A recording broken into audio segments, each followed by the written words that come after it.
nagharap-harap. Mabuhay yung nagalaw yung kamay. Bagong silang na sanggol, inabandona sa CR ng mall. Sa ikasampung araw ng opensiba laban sa Maute Group, isang sundalo ang patay. Mga menor de edad sinasanay umano para maging bahagi ng teroristang grupo. Eksklusibo, pati donasyon ng simbahan hindi sinanto ng magnanakaw. At Dennis Trillo, itinanghal na Best Actor sa PAMAS. Iba pang mga kapuso, huwag rin.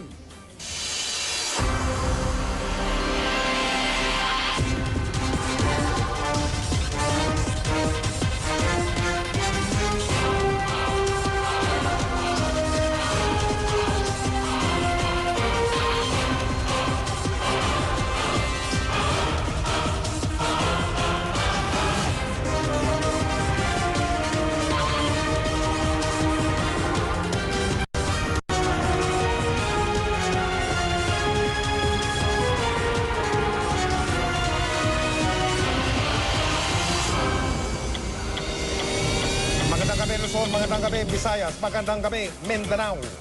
Kalunos-lunos ang sinapit ng isang bagong silang na sanggol sa Calamba, sa Laguna.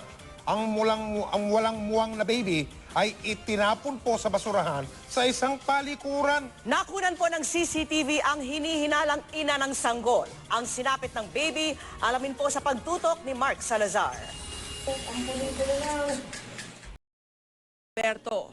Si Kuya Jermis po ay nagsilbing reminder po sa aming mga artists to keep our feet on the ground, to always stay humble. Asahan niyo po na sa lahat po ng mga sumusuporta at nagmamahal sa akin na magiging mabuti at magiging mabuti po akong inspirasyon sa lahat. One thing I will promise po is parang pagbubutihan ko pa po bilang modelo ng kabataan, bilang aktor.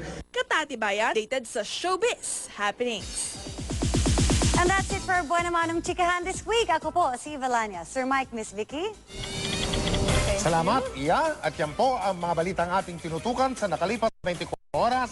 Mga kapuso, sakto, 20 araw na lang po. Araw na po ng Pasko. Maraming salamat sa inyong patuloy na pagtitiwala. Mula sa tahanan ng katotohanan, ako po si Mike Enriquez. At ako po si Vicky Morales. Ito ang GMA. Walang kinikilingan, walang pinoprotektahan, walang kasinungalingan, serbisyong totoo po At lamang. dahil hindi natutulong ang balita, nakatutok kami 24 oras, number 1.